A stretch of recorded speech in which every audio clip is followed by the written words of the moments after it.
She entered the CEO's office by mistake, but what she saw made him freeze and never let her go. She opened the wrong door, and what she saw made the most powerful man in the building freeze. No one ever walked into his office by accident. No one ever looked at him like that. She was just the new girl. But from that moment on, he couldn't let her go. Before we continue, if you enjoy touching and inspiring stories like this one, make sure to subscribe to the channel and leave a like. Now, let's get back to the story. You're not supposed to be in here. The words cut through the thick silence like glass shattering on marble. Kate froze, her hand still on the sleek silver door handle, her cheeks already burning. The room smelled of leather, cologne, and quiet power. Definitely not where she was supposed to be. Her heels had clicked too far down the wrong hallway. She'd been looking for the conference room. Somehow, she'd found the CEO instead, but it wasn't the commanding voice that stopped her breath. It was the photo. Right there on the dark walnut desk, between a crystal paperweight and a closed leather notebook, stood a small silver frame. Simple, elegant, almost hidden, and inside it an old photo, a woman holding a child. The woman's face blurred slightly with age, but her expression, open, laughing, unguarded, looked hauntingly like Kate's. The CEO followed her gaze. His expression didn't shift, not quite, but something behind his eyes flickered, then disappeared. Richard Hale was known for many things: brilliance, discipline, and emotional unavailability. Not for freezing, but here he was, silent, still. "I'm so sorry," Kate whispered, stepping back toward the door. It's my first day. I was told to bring the launch reports to—" "That's next door," he said. His voice had softened, but not completely. Kate nodded quickly, gripping the manila folder to her chest like a life vest. She turned to leave, the embarrassment blooming down her neck. But before she could close the door behind her, his voice stopped her again. "Wait!" She turned. Richard's eyes were no longer cold, just unreadable. "What's your name?" She blinked. Kate Bennett. I'm the new junior marketing assistant." He gave a slow, almost imperceptible nod. "Thank you, Kate." He didn't smile, didn't offer small talk, but something about the way he said her name made her heart thump louder than it should have. She shut the door gently and leaned against the wall outside. Exhaling, well, so much for blending in. By noon, the story had already spread through 3 departments. "Did you hear? The new girl walked into Mr. Hale's office like she owned the place." "No. What happened? Did she get fired?" "Worse?" He asked for her name. Whispers passed between lips painted with lipstick and sarcasm. Some looked at her with curiosity, others with pity, a few with envy. By 1:30 p.m., someone had dubbed her the Office Cinderella. At least 3 people asked if she was dating him. Kate kept her head down and tried not to laugh or cry. She was just trying to do her job, her very average, behind-the-scenes job. Nothing about her life had ever been dramatic or glamorous, just real and quiet. Like the tea her late grandmother used to brew, warm, a little strong, and never quite sweet enough. Speaking of tea, she sat in the quiet break room, sipping from the company mug with the chipped rim. Her sandwich sat untouched. She was still too jittery to eat. A voice broke the silence. "Mind if I sit?" It was Trina from HR, 40-something, full of bold lipstick and a heart that saw more than it said. Kate gestured to the chair. "Of course." Trina sat, unwrapping a sad-looking tuna salad. "So, first day and already breaking corporate hearts?" Kate laughed, nervous and grateful. It was a mistake. Trina grinned. "All the best stories start that way." Back in the marketing bullpen, Kate did her best to disappear. She typed reports, organized data sheets, checked launch assets. The hours ticked by, each quieter than the last, until her phone blinked with an internal message from her supervisor. Mr. Hale requested you bring the revised mock-ups to his office. Directly. 4:45 p.m. Don't be late. Kate stared at the message. Once, maybe, was a coincidence, but twice? Her stomach twisted. She slipped the mock-ups into a folder and walked, slower this time, back up the executive floor. The silence up there was a different kind of loud. Every step felt like a question. She knocked lightly. "Come in." His voice didn't sound annoyed, or anything really. She stepped inside. This time, She didn't look at the photo, but she could feel it like a song stuck in her chest. Richard stood by the tall window, city lights flickering behind him. He turned only slightly when she entered, gesturing toward the low coffee table. "Set them there." She obeyed. Silence stretched. It should have felt awkward, but it didn't. Maybe it was the way he kept looking at the skyline, like he was searching for something he'd lost long ago. "You remind me of someone," he said suddenly. She looked up. "I saw the photo. I'm sorry." "She was my sister," his voice barely carried. "That's her son, my nephew." Kate felt her breath catch. He looked so happy. He was. A pause. "She died 5 years ago. Car accident. The boy lives with his father now, out of state." Kate's voice was quiet. "I'm sorry." He finally looked at her. Really looked. And for a heartbeat, they weren't boss and employee, just two people with old wounds that hadn't quite healed. Then the door opened. "Mr. Hale," a sharp voice called. It was Eliza, his executive assistant, impeccable, efficient, and clearly surprised to see Kate. Kate stepped back quickly. "I was just leaving." But as she passed, Richard said, "Kate, wait." She turned. He walked to his desk, opened a drawer, and pulled out a silver bookmark. Simple, elegant, a delicate vine engraved on the edge. "My sister used to make these," he said. "One of the few things I kept." He held it out. "Here. For the mistake you made."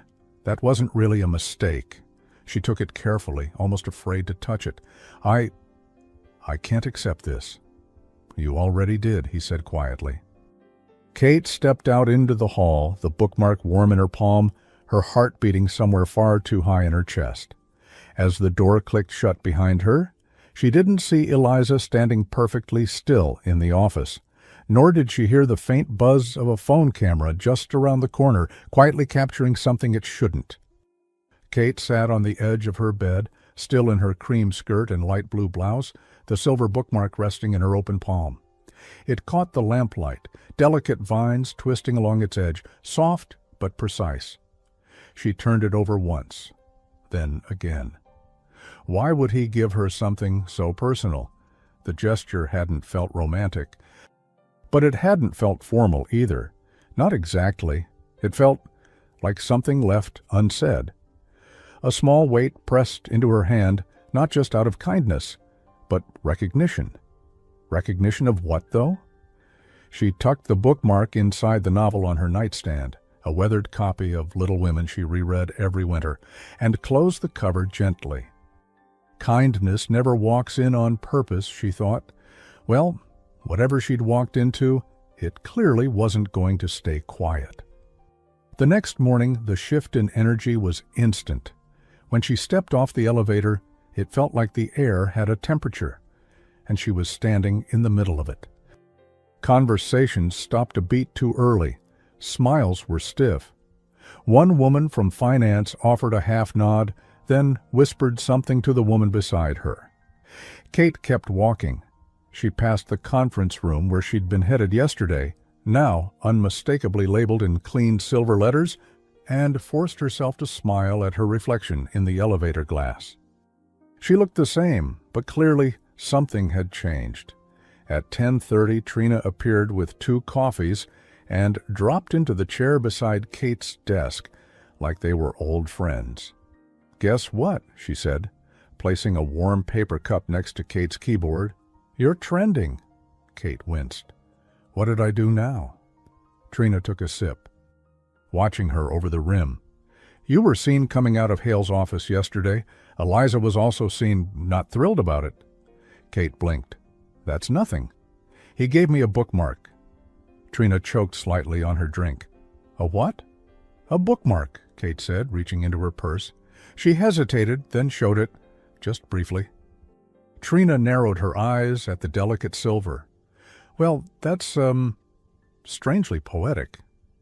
It belonged to his sister, Kate said, her voice soft. She passed away. It meant something to him. I shouldn't have accepted it.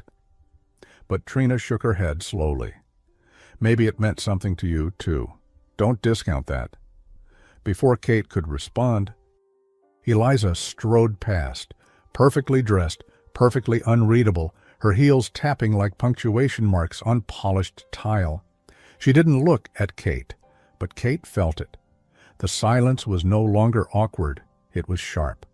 That afternoon, as Kate returned from delivering print assets, she found a single envelope on her desk. No name, just her first initial in cursive, K. Inside was a handwritten note. You're not fooling anyone. Stay in your place. There was no signature. Her hands trembled as she folded it and slid it into her drawer. She said nothing, but the moment didn't go unnoticed. Hey, said Michael, the intern across from her. Barely 21, all freckles and anxious energy. Are you okay? Kate smiled too quickly. Yeah, just tired. He nodded, unsure, and went back to his spreadsheet. But from that moment on, she felt eyes following her. Not Richard's, everyone else's. At 3:15, her phone pinged with a calendar invite.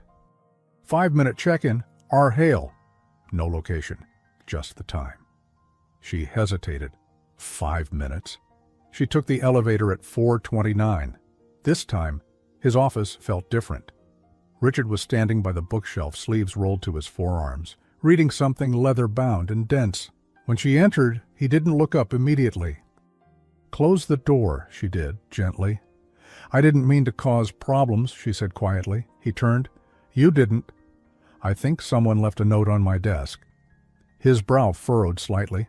A note? She hesitated, then handed it to him.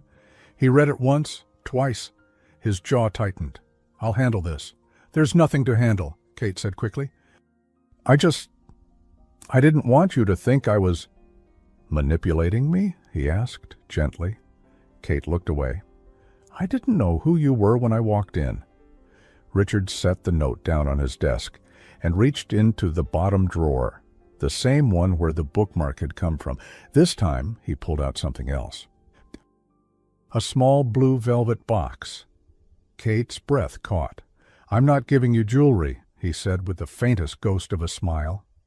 He opened the box. Inside was a pin, a simple silver leaf, almost the same vine pattern as the bookmark. She made one for every member of the family, he said. My mother wore hers every Sunday.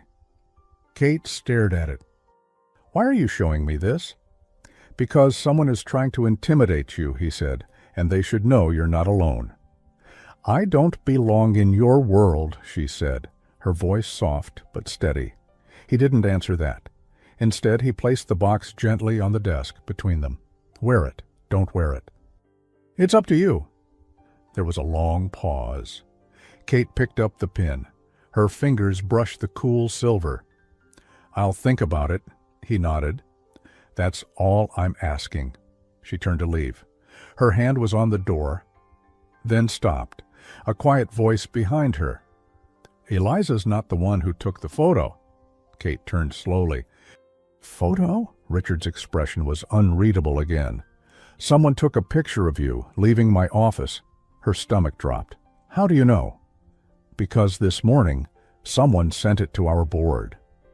Kate didn't remember how she got back to her desk. Somewhere between Richard saying the board and her feet finding the hallway, her brain had turned to fog, the kind that swallows time. By the time she sat down, the office felt colder, even though the thermostat hadn't changed. Someone had taken a photo of her, and someone had sent it to the board. She stared blankly at the spreadsheet in front of her. The numbers didn't mean anything. The names didn't mean anything. Only one thought rang in her head. They think there's something going on. And worse, maybe she'd let it look that way. At 6:12 p.m., long after most of the office had cleared out, Richard stood in the corner of a dim conference room, his hands braced against the glass. 3 board members, 1 flat speakerphone, a file named Internal Comms, Concern Photo, Urgent. The voice on the line crackled. "Richard, we don't care about your personal life, but if it affects brand confidence, that's another matter." "There is no personal involvement," he said. "Then why was the junior assistant in your office twice in one day?" Richard closed his eyes briefly. "Because I asked for her." A beat of silence. "You asked for her?" "To review a sensitive project mock-up. She performed well. That's all." "You know the press, Richard. Optics." He didn't answer. Another voice added, "We suggest you resolve it quietly. Reassign her. Create space. Make it disappear." Richard's jaw clenched. He looked down at the desk. His fingers rested against the edge of a printed agenda and a corner of something else. The photo. Not the one that had been taken, the old one. His sister and her son. Still smiling, still holding joy like it didn't break. He reached for it quietly and turned it down. Face to the table.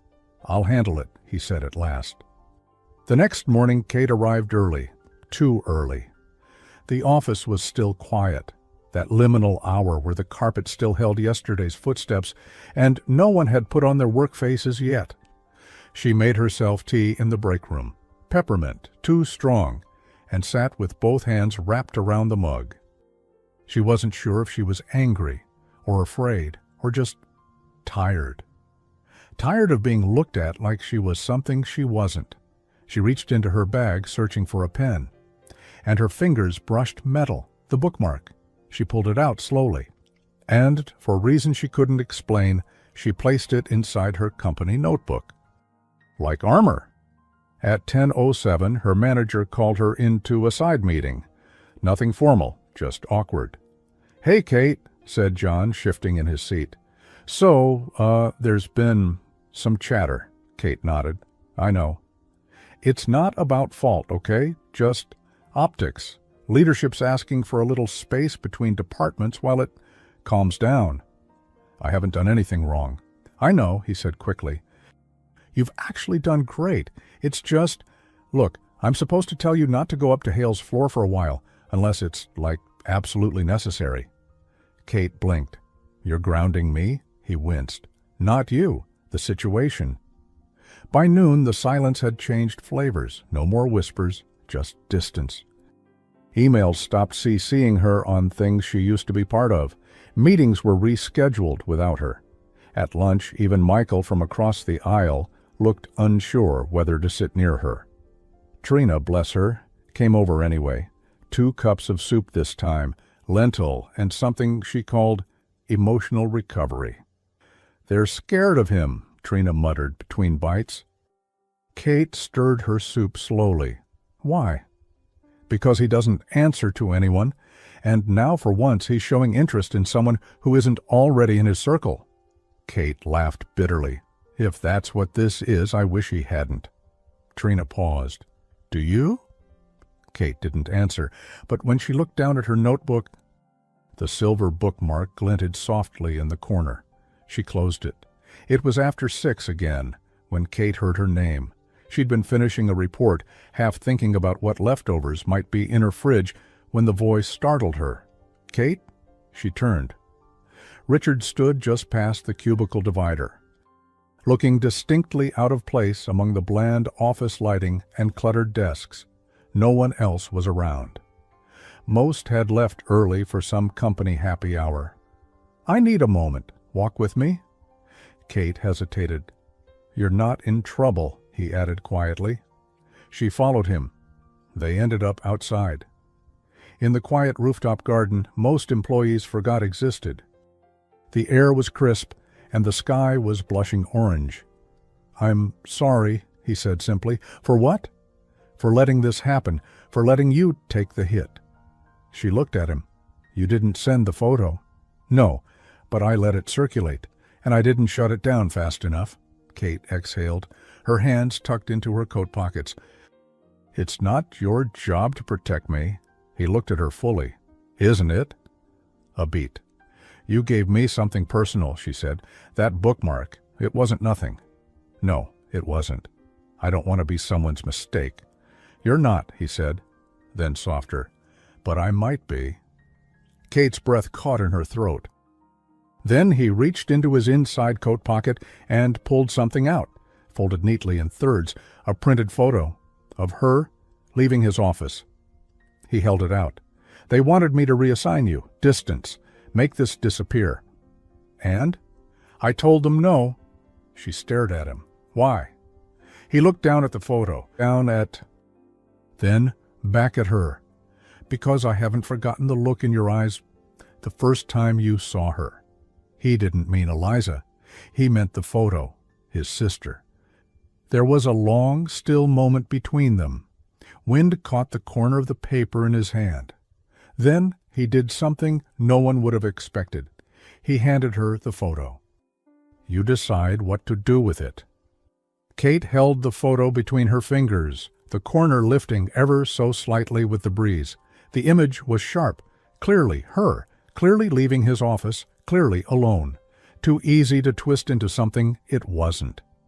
She didn't speak right away. She simply looked at it, and then looked up at him. You should have destroyed this. I thought about it, Richard said, but then I thought, maybe you should decide what it becomes. Kate folded the photo in half, neatly, slowly, then once more, and slipped it into her coat pocket. Not out of fear, not even to protect him. Because she'd decided she would not be defined by what people thought they saw. I'll keep it, she said softly, not because it's true, but because it's not. His expression shifted, something unreadable behind the quiet approval. She turned to go, but then paused. I'm not sure you understand what you've started. I do. No, you don't. She looked at him fully now. I walked into the wrong room on my first day. That's all. But now I'm a rumor, a story, a woman people whisper about. If you care at all, really care, you won't make it worse. His voice was calm.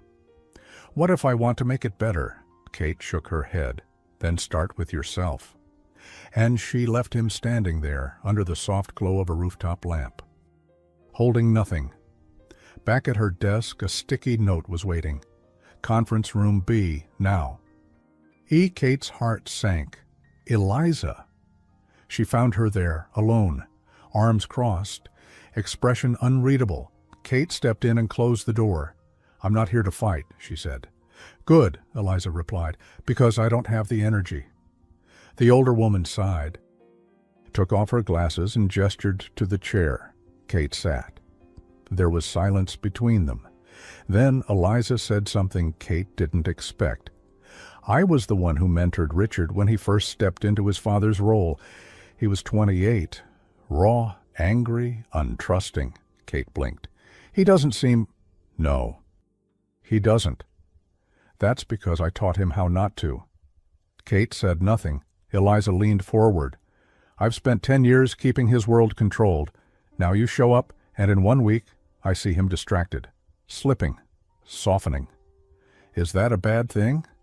Eliza tilted her head. Not for him, but for the company? For the structure we've built? For the blood I've given it? You think I'm trying to hurt him? Eliza's voice dropped. I think you don't realize how powerful you already are. That sentence sat heavy in the air. Kate took a breath. I don't want his power, or yours. Then why are you still here? Kate stood slowly. Because I earned this job, and I'm not walking away from it just to make other people comfortable. She turned to leave, then stopped, and added gently, maybe the problem isn't that he's softening. Maybe the problem is he needed to. That evening, as she packed up to leave, someone cleared their throat behind her. Kate turned. It was Michael, the intern. He looked sheepish. Hey, I saw the board email by accident. I was fixing formatting for a deck, and the alert popped up on one of the shared accounts. I didn't mean to see it. Kate blinked. You don't have to explain. I know you didn't do anything wrong." She smiled, caught off guard. "Thank you." He hesitated. "Also, someone printed it." Her heart thudded. "Printed what?" "The photo. It was in the staff lounge, taped to the coffee machine." Kate's stomach turned. Michael raised both hands quickly. "I took it down. I ripped it up. I swear." Kate closed her eyes. "Kate?" Just for a second. "Thank you." He lingered, then added, almost like a child offering a Band-Aid, "I made you a coffee." He handed her a cup, her name scribbled on the side in a wobbly heart. Kate couldn't help it. She laughed. And in that tiny, unexpected moment, her first real laugh all week, the knot in her chest loosened. Later that night, as she curled up in bed with Little Women and opened to her saved page, the silver bookmark slid into her lap. It shimmered faintly in the lamplight. The same twisting vine, the same weight of something gently offered, never pushed. She ran her finger over the engraved edge. He had given it to her without condition, without pressure. And despite everything swirling around them, the gossip, the manipulation, the mistrust, it was the one thing that still felt honest. The next morning her badge wouldn't scan. Kate stood at the glass doors, tapping it again, still red. A guard walked over. "Problem?" I work here," she said. "Marketing. Kate Bennett." The guard nodded slowly, checked the system. "Looks like your access was modified last night." He frowned at the screen. "Parece que alguém alterou seu perfil manualmente no sistema ontem à noite." Before she could respond, a familiar voice called out from behind her. "She's with me, Richard." In a sharp charcoal coat, phone in one hand, his expression unreadable, and something new flickering behind his eyes. Possessiveness? Panic? Something personal? He didn't look at the guard. He looked only at her. "I need you upstairs," he said. "Now." Kate followed Richard through the glass doors, her heels echoing sharp and uncertain behind his longer, steadier strides. He didn't speak, just walked with purpose. Not fast, but direct. People turned, watched. A few stepped aside. No one dared stop him. It was like walking behind a storm, silent, contained, but impossible to ignore. He didn't stop until they were in the executive elevator, the one that required a separate badge. He scanned his, then hers. It flashed green, access restored. He said nothing, just watched the floor numbers blink upward. When the doors closed and they were alone, she finally exhaled. "What happened to my badge?" "Someone removed your access last night," he said, "without approval." "Who?" He looked at her. "You already know." "Eliza." He nodded once. "But she's not the only one involved. HR was looped in this morning." Kate's voice was quiet. "They think I'm a threat. They think you're inconvenient." The elevator chimed softly. Floor 25, his office. She hesitated. "I shouldn't be here." "You didn't choose this," he said. "But now you're in it, and I won't let them push you out." She followed him down the hallway. Inside his office, the city stretched out like a painting. He walked to the far table and gestured to a seat. She didn't sit. "You're making this worse for yourself," she said. "And for me." He looked at her. He looked. "Do you trust me?" She blinked. "That's not the question." "It's the only question that matters now." Kate stared at him, the tension in his shoulders, the quiet undercurrent of something unspoken. He was trying. That much was clear, but trust, that was bigger than apology, bigger than access badges, bigger than any single gesture. Still, something in her heart softened, not because he was powerful, but because he was trying, and not very good at it. She sat. Minutes later, Eliza entered. No knock, no greeting. "HR has questions," she said, holding a file. "About her involvement in the mock-up redirect." "She followed orders," Richard said. "Orders you gave without proper departmental sign-off." Kate rose. "I documented every revision. I didn't bypass anyone." Eliza smiled thinly. "Noted." She placed the file on the desk, then looked at Richard. "Do you really want to escalate this?" His voice was calm. "No, but I'm not going to let you bury someone just to protect an image." Eliza said nothing, just gave a tight nod, turned, and left.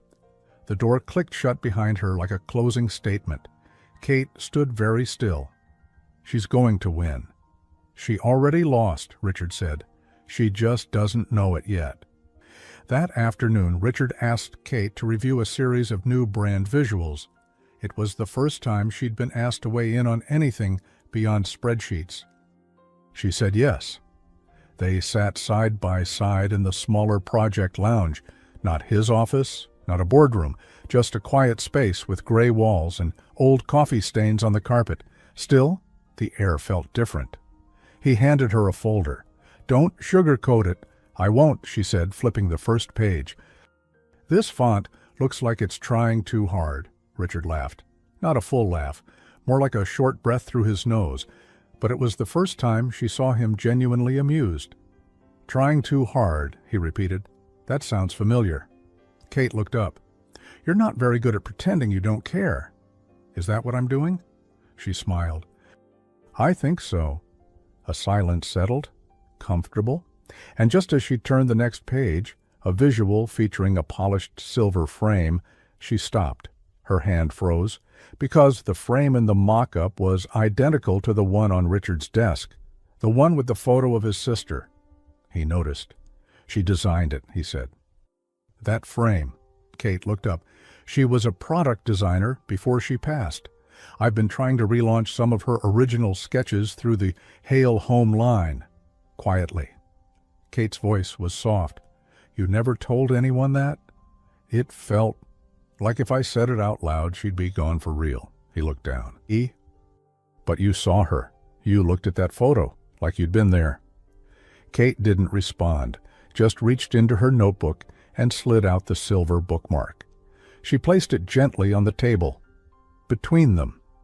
It was quiet, sacred. He looked at it, then at her.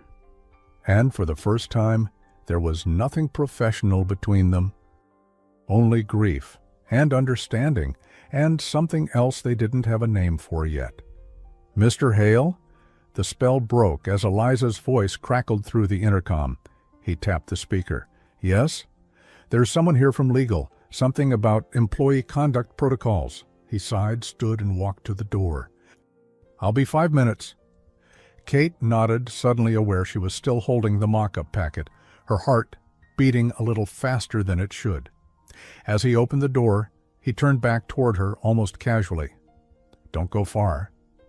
Kate used the moment to breathe. She wandered to the back shelf where the unused samples sat, candles, textiles, ceramic models, and in one drawer, old frames. She pulled one out. It was worn, scratched, an early prototype, but inside was an old test insert, a placeholder photo of a family laughing in a field of wheat. It wasn't real, but something about it still made her smile. She turned back, only to walk straight into someone. "Oh," she gasped. "Sorry." The frame slipped from her hands. Richard caught it midair, literally. They both froze, their hands overlapping, the frame between them. She looked up, breath caught, their faces inches apart. "You said 5 minutes," she murmured. "I lied." He didn't let go, and she didn't step back. Seconds later, Kate stepped back. Richard didn't. Their hands were still touching, fingers brushing over the wooden frame like it was made of glass. He looked at her, not as the CEO, not as the man with a last name printed on the building's door, but simply as someone who, in that moment, wasn't entirely in control. "I didn't mean to," she started. "You did nothing wrong." His voice was steady, but something in his eyes wasn't. She stepped away first, gently, as if breaking the moment too suddenly would damage something bigger than either of them. He set the frame down carefully. "My sister made that one in college. It was the first she ever sold. I bought it from the gift shop and gave it back to her for Christmas." Kate smiled softly. Full circle. "She cried," he said. I'd never seen her cry before that. He looked at the floor, then at her. "You remind me of her, you know? Not the way you look, but the way you see people, without flinching." Kate hesitated, then said carefully, "Maybe it's because I've been looked through most of my life." Richard turned toward the window. The sky was going storm gray. Something was building, outside and inside. She was the only one who could talk me down when I was like this. Like what? He didn't answer. But she knew. This version of him, tight-jawed, haunted by something he couldn't fix, wasn't the Richard the company saw. It was the brother, the man who hadn't stopped blaming himself. "Kate?" Eliza's voice again, this time from the hallway. Richard straightened. "I asked not to be interrupted." Eliza stepped in anyway. Her tone was polite, but her eyes sharp. "Sorry, but this is important. Kate's been reassigned." Kate blinked. "What?" "Effective immediately. HR has moved you to remote support for the East Asia accounts. Training starts Monday. It's non-client facing. No in-office requirement." Kate stared at her. "I wasn't told." Eliza raised an eyebrow. "You were going to be." Richard stepped forward. This wasn't approved. It was, actually, by the board. Kate didn't speak. Eliza placed a folder on the table, the same pale blue as the one Kate had used on her first day. She turned to leave. "I'm sure you'll understand." "Kate, sometimes the cleanest solution is distance." That evening, Kate sat alone in the break room with a cup of soup from the lobby cafe. Creamy tomato, lukewarm, but it was all she could stomach. Trina slid into the seat across from her without asking. "So," she said, peeling the lid off her own cup. "Eliza sent you to Siberia." Kate managed a weak laugh. "East Asia. Same thing in corporate?" They ate in silence for a moment. Then Trina added, "I know you're thinking about quitting." "I wasn't," Kate lied. Trina stared at her. "Okay." Kate's hands curled around the paper cup. "It's not even about him." "Not really.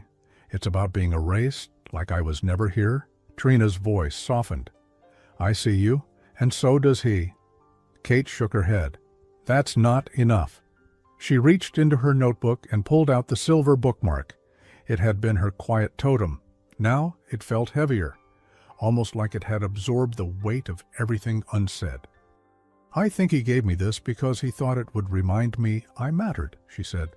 "But now, I wonder if it was his way of saying goodbye." Later that night, her phone buzzed. A message, unknown number. 1 hour, conference room D. Don't tell anyone, R. Kate stared at it. She almost deleted it. Almost. Instead, she changed out of her hoodie and into something a little less like defeat, just a soft cream sweater. Clean jeans. She tied her hair back, then left her apartment without saying a word. Conference room D was at the far end of the floor behind old storage closets and bad lighting. Richard was already there. No suit, no tie, just a dark sweater and tired eyes. On the table, 2 containers of soup. "From the same place," he said. She raised an eyebrow. "Didn't peg you for a tomato basil kind of guy." "I didn't used to be." They sat. It was the first time he looked human in fluorescent light. Not like a portrait, just a man who hadn't slept well in days. "I told them no," he said quietly, "to your reassignment.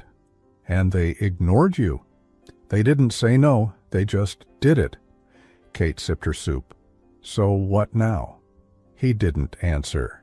Instead, he reached into his bag and pulled out a small black velvet pouch. Inside it, the second silver bookmark, the one from the very first prototype frame. "I found this last week," he said. "Thought it was gone, but you'd mentioned feeling invisible." And she used to say, "When people won't see you, mark your place anyway." He held it out. Kate didn't take it. Not yet. "Is this supposed to fix it?" she asked, not unkindly. "No," he said. "It's supposed to say, I see you." They ate in silence for a while. The soup went cold, but neither of them seemed to care. Finally, she asked the question that had been humming beneath everything. "Why me?" Richard didn't flinch. He set his spoon down, met her gaze fully, and said with quiet clarity, "Because you walked into my life without asking for anything, and somehow gave me everything I didn't know I'd buried." Just then the lights flickered. Then a door creaked open. Trina's voice echoed from the hallway. "Sorry to interrupt, but, She peeked in, spotted the scene. 2 soups, 2 bookmarks, 1 heavy silence, and her eyes widened. "Oh, never mind, forget She turned so fast she nearly walked into the cleaning cart, knocking over a stack of paper cups. Richard winced. Kate bit her lip. And for the first time in days, they both burst out laughing, not polite laughter, not nervous, real, ridiculous, helpless laughter. And in that moment, something broke loose between them, not romance, not yet, but something closer than friendship and stronger than fear. Kate walked out of the building 30 minutes later. The wind had picked up. She reached into her pocket and felt the second bookmark cool against her palm, and then her phone buzzed again. A new message. "You should know. Eliza just moved your HR file to private access. That's never a good sign." Kate read it twice, then looked up at the night sky and whispered to no one, "She's not going to win." Monday came with brittle air and colder smiles. Kate stepped into the office and felt the shift immediately. Her desk still stood in the same place, computer, chair, all untouched, but something was different, an emptiness, a silence. And then she saw it, her nameplate. Removed. In its place, a plain white label, printed in Arial. "Temp staff, remote." She stood there for a second too long, long enough for people to notice, long enough for Eliza, passing by with her morning coffee, to glance without stopping. Oh, that was HR, new database rollout, nothing personal. Kate gave a small nod and sat down, but not before slipping the second silver bookmark from her bag and laying it flat beneath her screen, like a quiet reminder, "I'm still here." By the following Monday, the label was gone. Her name had returned, complete. At 11:00 a.m., Richard's calendar invite appeared. Walk? R. Hale, 11:15. East Terrace. Kate hesitated, just enough to remember she had the right to say yes. She grabbed her coat. The terrace was bright but cold. Wind whipped across the stone railing, and the trees in the courtyard below had just started to lose their color. Richard was already there, no assistant, no phone. Just him, a coffee in hand, and something tight in his expression. "Is this about the label?" she asked, nodding toward her desk. "That," he said, was deliberate. "Eliza?" He nodded once. "She's escalating, and she's playing long game now." Kate folded her arms. "I don't care if she strips my name off every file. I'm not leaving." He smiled, not out of amusement, but admiration. "She wants you gone because she sees something she can't control," he said, "and you being close to me makes her feel threatened." "I'm not trying to be close to you." "I know," he said softer. "That's what makes it worse." Kate didn't answer. Instead, she looked out over the city. Her hair whipped around her face. She tucked a strand behind her ear. "I'm not her enemy." "No, but you might be mine." She turned. He looked at her like he hadn't meant to say it aloud. "I mean," he shook his head, smiling faintly, "you're disrupting everything I thought I knew about what mattered." They sat on a bench just outside the wind's reach. "Do you remember the last thing your sister said to you?" Kate asked quietly. He didn't answer right away. Then, "Yes." She waited. "She called me at 3:12 a.m., said her car had broken down. She was 30 minutes away. I didn't answer." Kate's heart sank. "She left a voicemail," Richard continued. "Told me not to worry, that she'd figure it out." His voice broke. "She was hit by a truck 10 minutes later. They said she probably didn't even see it coming." Silence hung heavy between them. "I never forgave myself," he said. "And then you walked into my office and looked at her photo like you knew her. Like she hadn't been erased." Kate reached into her pocket. She pulled out a small tissue. Inside it, a folded copy of a print she'd made from the prototype frame, the placeholder family photo, smiling in a field of wheat. "I know it's not real," she said, "but it reminded me of something real. Something whole." She handed it to him. He held it like it meant something more than paper. That afternoon, Kate was called into a surprise meeting, not with HR, with Mary Ann Blackwell, the board's legal liaison, perfect gray blazer, lips painted the color of steel. Kate sat upright, calm, collected. "I understand there's been some confusion around your role," Mary Ann said coolly. "No confusion on my part," Kate replied. "We've reviewed some documentation," she continued. "Informal meetings, after-hours contact, private image sharing. It's important the company maintains a professional environment." Kate's hand stayed in her lap. "Are you accusing me of something?" "No, but we're assessing risk." Kate smiled gently. "Then let me help. Ask Richard Hale, who initiated every meeting, who sent the messages, who gave the bookmarks." Mary Ann blinked. "Bookmarks?" Kate nodded. "They're sentimental items. One of them sits on my desk right now. I didn't steal it. I didn't manipulate him. I showed up. I worked. I stayed quiet. Everything else came to me." Mary Ann stared for a long moment. Then, unexpectedly, she said, "Eliza's father was on the founding board. She takes legacy seriously." Kate rose. "Tell her I do too." At 6:10 p.m., Richard appeared at her desk.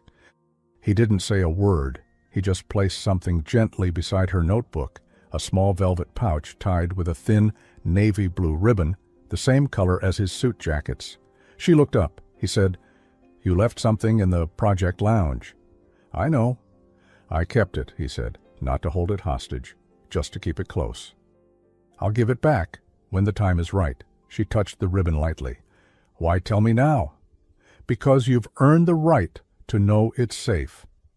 They rode the elevator down together, not speaking, not touching, but something between them had shifted, and just as they reached the lobby, the elevator dinged open, and there stood a junior employee.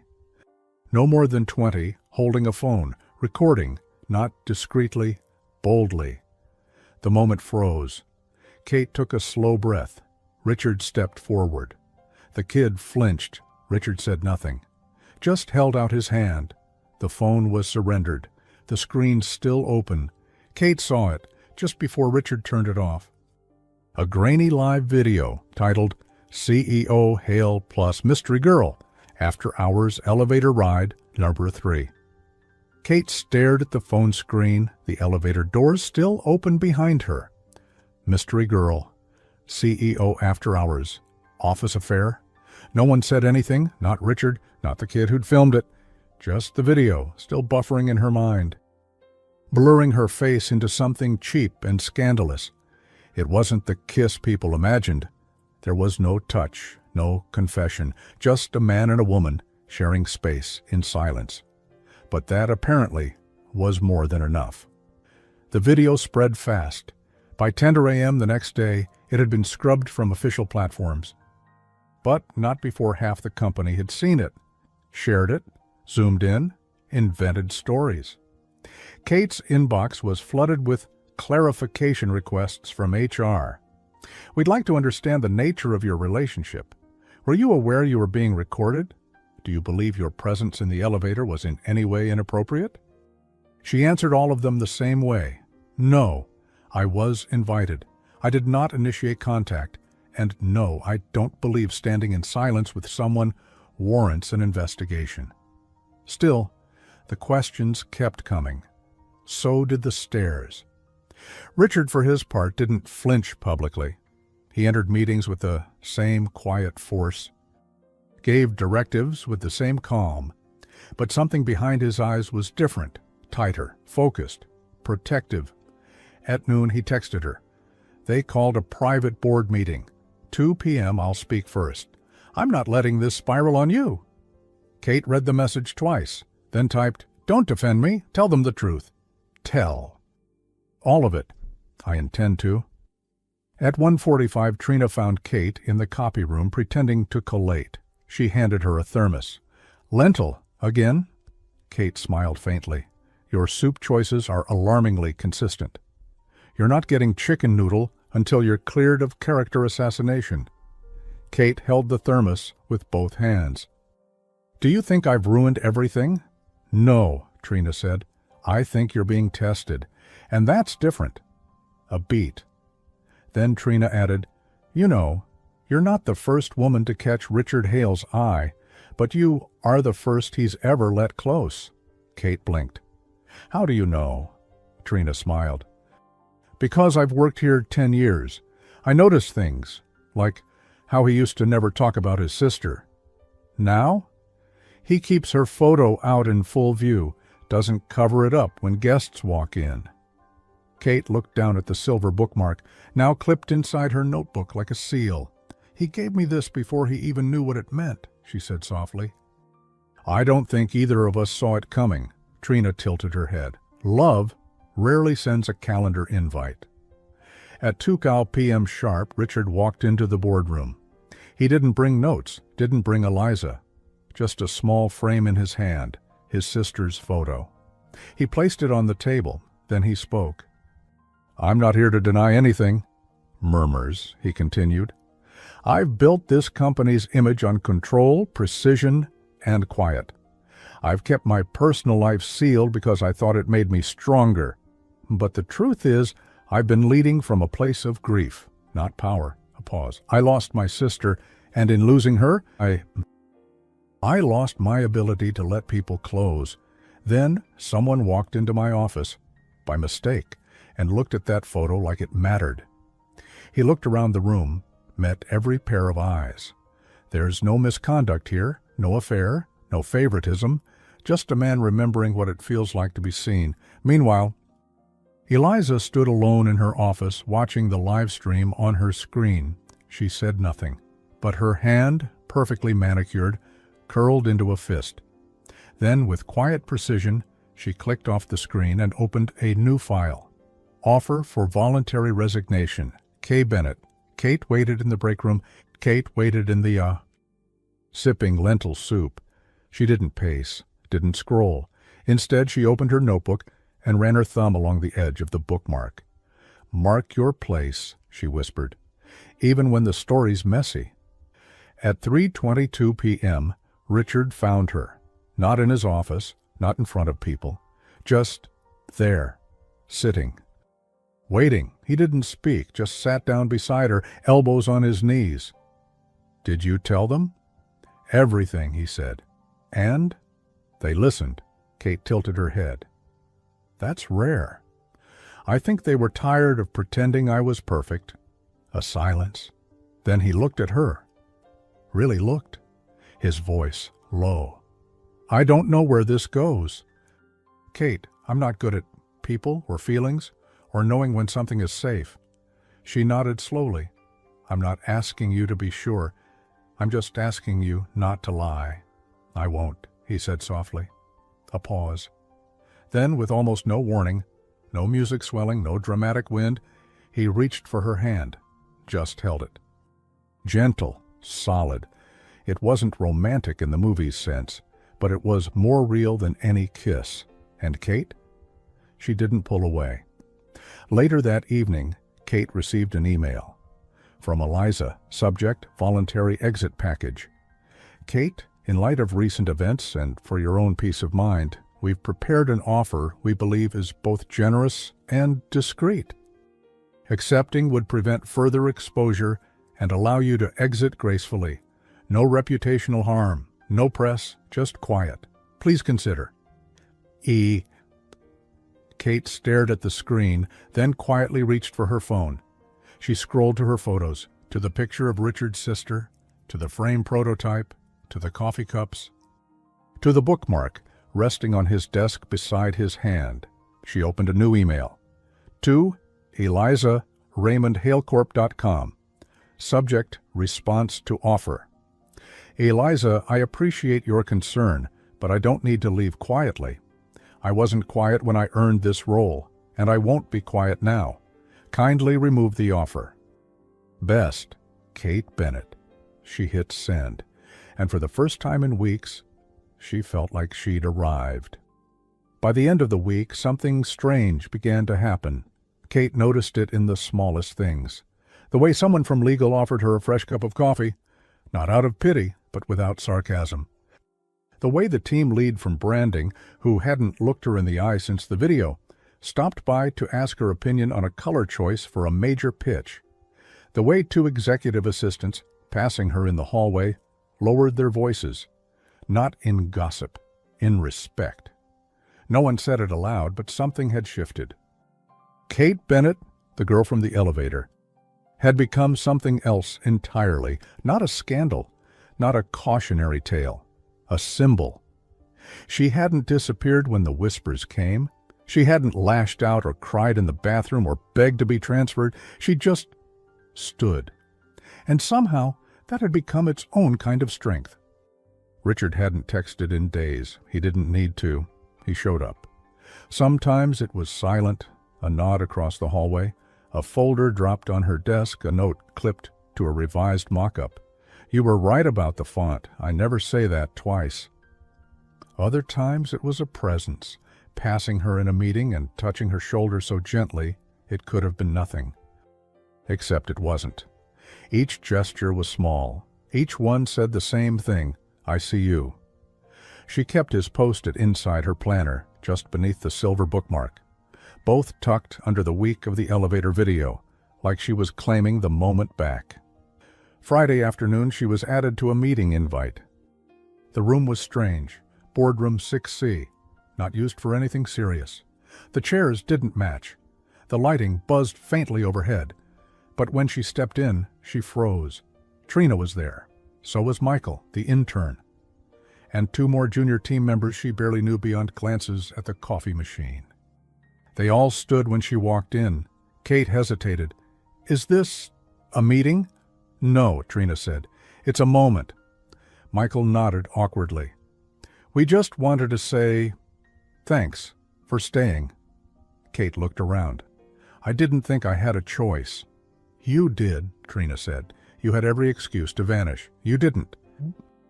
That matters. For a second, Kate didn't know what to say. By then, she had seen 3 of his sister's keepsakes, the original silver bookmark, the early prototype, and the silver leaf pin. Each one carried a piece of the same story: loss, love, and quiet remembrance. Trina pulled something wrapped in a linen cloth from her bag and placed it gently on the table. Kate stepped closer, unwrapped it slowly, her breath caught. It was the original silver bookmark, the one she'd left behind in the project lounge weeks ago, the one Richard had given her, the one she thought was already returned. He asked me to hold on to it, Trina said I'd know when the timing was right. Kate traced her fingers along the engraving, the vine, the edge worn by touch. Her eyes burned suddenly, too full. He said you'd know what to do with it. Kate didn't speak. She just folded the cloth back around the bookmark and held it like a quiet flag. That evening, she was surprised by a location drop. Not a rooftop, not a hotel, not a private floor. A diner. Corner of 7th and Bramble. Neon sign flickering. Windows fogged up. Inside, Richard was already seated, back booth by the window. He looked up when she entered, not tense, not guarded, just present. His coat was off, his tie was loosened, his sleeves rolled to the elbow. He looked like someone who hadn't been watched all week. And maybe, just for an hour, he wasn't. Didn't want to go anywhere they'd follow me, he said, sliding a menu across the table. Here, no one cares who I am.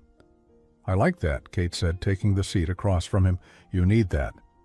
They both ordered grilled cheese sandwiches, 1 bowl of fries, and 2 coffees, no frills. And somehow it was the most peaceful meal Kate had eaten all month.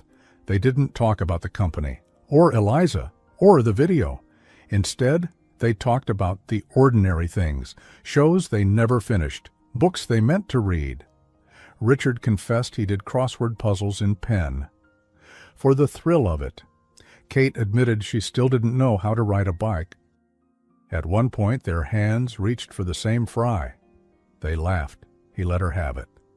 And somewhere between the second coffee refill and the last bite of sandwich, he sat back and looked at her for a long, thoughtful moment. "I didn't know life could feel like this again," he said. Kate tilted her head. "Like what?" "Like something worth showing up for." The words sat between them, warm and quiet. Not dramatic, just true. Outside, the wind had picked up. They walked a while without speaking, their coats tight against the breeze. At the corner, Richard stopped, reached into his coat, and handed her a small silver key. "What's this?" "My sister's storage unit," he said. "It's in the West District. I've been paying for it since the accident. Never had the courage to open it." Kate turned the key over in her hand. Cool, heavy. He looked at her. "I think I'd like to go now, but I don't want to go alone." She nodded. Quietly, "I'll come with you." That night, at home, Kate laid the key next to the silver bookmark on her nightstand. Two small objects, one from before, one from now. Together they felt like a bridge. She was brushing her teeth when her phone buzzed. A voicemail. The number, unknown. She hesitated, then pressed play. A young man's voice came through. Calm, but careful. "Hi. I hope this is still Kate's number. My name's Jordan. I'm Richard's brother-in-law. I know we've never met. But we're in town. I found your name in one of my late wife's old notebooks. I saw the elevator thing. I recognized his face. And I just had to know. He doesn't know we're here. I didn't want to just show up. I didn't know who else to call. I just want to see if he's the same person I remember. Can we meet? Please?" The message ended. Kate stared at the phone in her hands. A piece of Richard's past, the part he'd locked away with grief and guilt, had just arrived. And somehow it had found her first. The cafe was small, quiet, tucked into the corner of a residential street where old maples reached across from opposite sidewalks like neighbors trading secrets. Kate arrived 5 minutes early. The air smelled of warm bread and late autumn leaves. She held the silver key in her coat pocket like it might break if she let go. Inside there were only 3 people, a barista, a woman at the window with a book, and a young man standing near the back, holding the hand of a boy. He saw her, hesitated, then smiled unsure. "Kate?" She nodded. "Jordan?" He carried something of her, Richard's sister, not in the face exactly, but in the softness around the eyes, in the gentle way he bent slightly when he spoke, like he didn't want to take up too much space. "This is Lucas," he said, motioning to the boy. "I was married to Richard's sister," he added gently. "She passed away 5 years ago." Lucas was small, with dark hair and a solemn expression that didn't quite match his age. Kate knelt down to meet his eyes. "Hi, Lucas." The boy studied her for a moment, then nodded once. "You look like someone who keeps promises." Kate blinked. "I try." They sat at a back table with tea and buttered toast. Jordan said he didn't want to make it a thing. No drama, just conversation. "I didn't want to go through Richard," he said. "We haven't spoken in years." "Why?" "He never forgave me," Jordan said. "After the accident, he blamed himself for not answering her call, but he blamed me more, for remarrying, for moving on, for taking Lucas out of state." Kate said nothing. She just listened. Jordan looked down. "I didn't run away. I just didn't know how to stay where the pain was. Maybe that makes me a coward." Kate shook her head. "It makes you human." Lucas had been coloring on a napkin. Now he looked up. "Is Uncle Richard mean?" Kate smiled softly. "No, he just got quiet after something hurt him." The boy nodded like he understood. Jordan looked at her, his voice lower now. "He loved my wife, in his own way. She was the only person who could talk him down when he locked himself inside." Kate's throat tightened. "I know. Do you think he'd even want to see us?" Kate reached into her coat pocket and pulled out the silver bookmark. She placed it on the table between them. "He gave me this. Said it was the only thing he kept from her that didn't feel like pain." Jordan looked at it for a long time. Then he exhaled. "Okay," he said. "Let's go." The storage unit was in an older part of the city, the kind of place with flickering overhead lights and long, echoing corridors that smelled faintly of cardboard and dust. Richard was already there. Kate had sent him a single text. "Come, she's here, in more ways than one." He hadn't responded, just arrived. When he saw Jordan, he stopped, his jaw tightened. Not in anger, in something heavier. The boy. Lucas, the same child from the photo on his desk, stepped slightly behind his father. Richard's eyes dropped to him, and something in him broke, just slightly. "I saw a photo of you once," he said to Lucas. "You were 2. You were wearing a pumpkin costume." Lucas tilted his head. "Was I happy?" Richard's voice was soft. "You were glowing." The key turned in the lock with a quiet click. Inside, the air was still.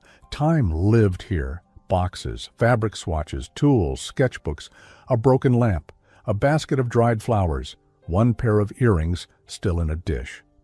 Kate stepped in last. Richard ran his hand over the nearest box, reading the faded label. "I only tagged the boxes the day I packed everything away," he said quietly. "I never opened them again." Then he reached for one marked J plus R Designs. He opened it slowly. Inside, 3 frames, 2 bookmarks, a handwritten letter, never sent. On top of the stack lay an old photo, the same one that had once sat on his desk. His sister laughing, a baby in her arms. Lucas. Kate turned away to give him privacy, but he spoke, reading aloud. "Dear Rich, you never answer your phone, and you always think you have time to say things later, but I'm writing this in case you forget who you are. You are my protector, my storm, my stillness. You shut people out to survive, but that's not living. Let someone in, just once. You'll still be strong. Just softer. Love, Jay." He folded the letter with shaking hands. Kate walked over, her hand brushing his. And finally, he looked at her like someone who was no longer afraid of what she'd see. "She told me once that I love like a locked room," he said. Kate smiled. "Good thing you gave me the key." The sun was low when they left. Jordan and Lucas had gone ahead, giving space.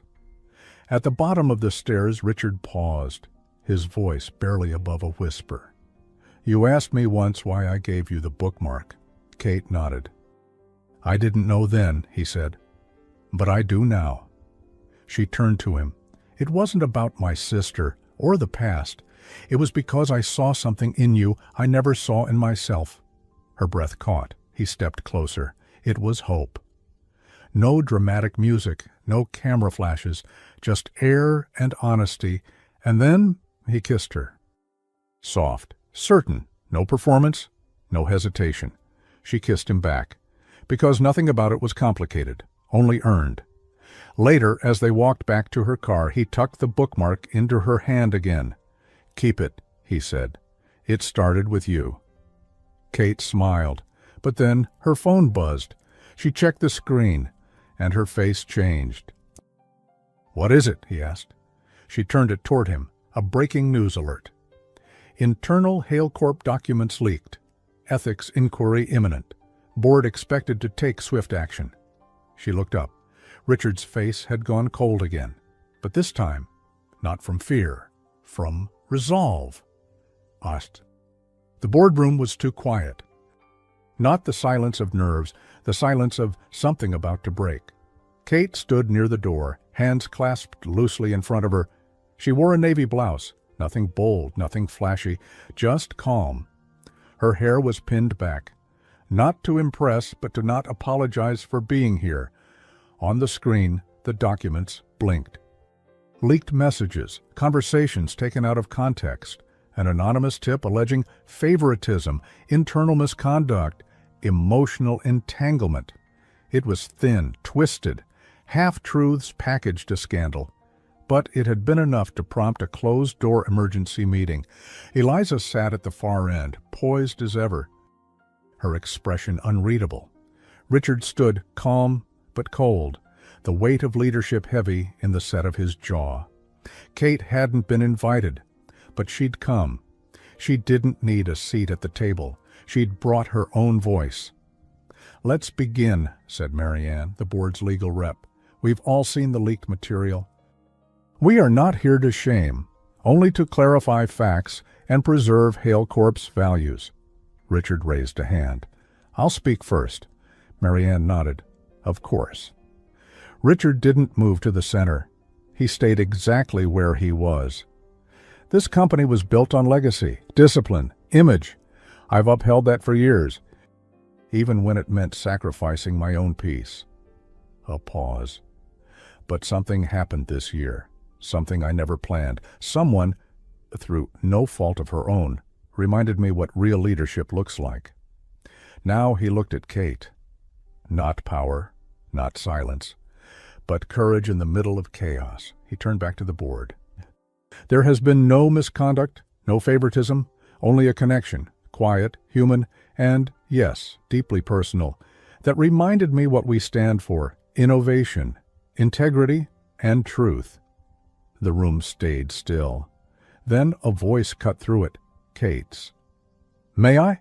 She stepped forward before they could respond. "I never asked for Richard Hale's attention," she said.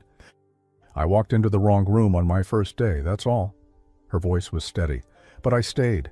Through gossip, through suspicion, through assumptions based on nothing but gender, position, and presence. And I don't regret it." She looked directly at Eliza. "I earned my place here, not because of who noticed me, but because of what I refused to let push me out." The room held its breath. Then Eliza stood. Everyone turned. She walked forward. Slow, deliberate. "Let the record show," she said, "that this board has never officially accused Miss Bennett of wrongdoing." Kate's eyebrows lifted slightly. She wasn't sure what was coming. Eliza turned to Richard. "You and I have spent a decade building a fortress. Around your name, around your grief, around this company." Richard didn't respond. "You broke that fortress for her," Eliza said. He still said nothing. She exhaled, not defeated, but changed. "I spent 10 years shielding you from pain, not from people." She reminded me of that. And then, to everyone's surprise, Eliza smiled. Just faintly. "Good." A pause. "You should have." Gasps were silent but present. Eliza turned to Kate, stepped closer, and handed her something. The HR file, sealed and untouched. "I'm closing this. Not because I've softened, but because I've finally remembered. This place was never meant to feel like a prison." Kate took the file. Speechless, Eliza gave one last glance at Richard. "Don't waste it." And then she walked out, just like that. A week later, everything had changed. The board issued a statement, brief, formal, but full of clarity. No misconduct found, no violation of ethics, transparency upheld, integrity intact. Kate's name was not erased. It was spoken, with respect. Her team gave her a standing ovation the first morning she came back to her desk. Not for surviving, but for staying whole. That Friday, Richard took her to the storage unit one last time. This time, they didn't bring boxes, just flowers. Kate placed them in the dish where his sister's earrings still rested. They sat on the floor for a long while, no words needed. On the way out, Richard pulled something from his coat. The silver bookmark. But this time, it was framed, inside a small square shadow box. Below it, a plaque read, "When kindness walks in by mistake, don't let it go." They stopped for coffee at the same diner. It felt like a full circle. No power, no titles, just the story that had grown between them. Richard took her hand across the table. "I've spent my whole life building walls," he said. "Then one woman walked through the wrong door and made me want to build windows instead." Kate smiled. "You're really bad at metaphors," he laughed. "That's fair." She squeezed his hand. "You're good at letting me in, though." He leaned in, just enough. "I'm still learning." And then the kiss, not the first, the real one.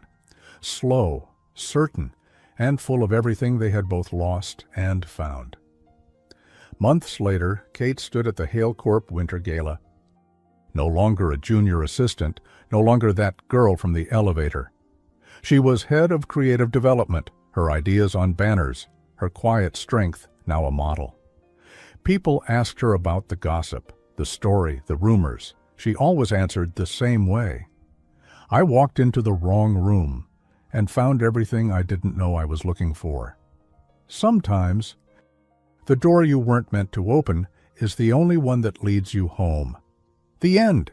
If you were Kate, would you have stayed? What's your version of a door that changed everything? Tell us in the comments, and if this story moved you, don't forget to like, subscribe, and rate it from 0 to 10. I'd love to know how it made you feel. Until next time, see you in the next story.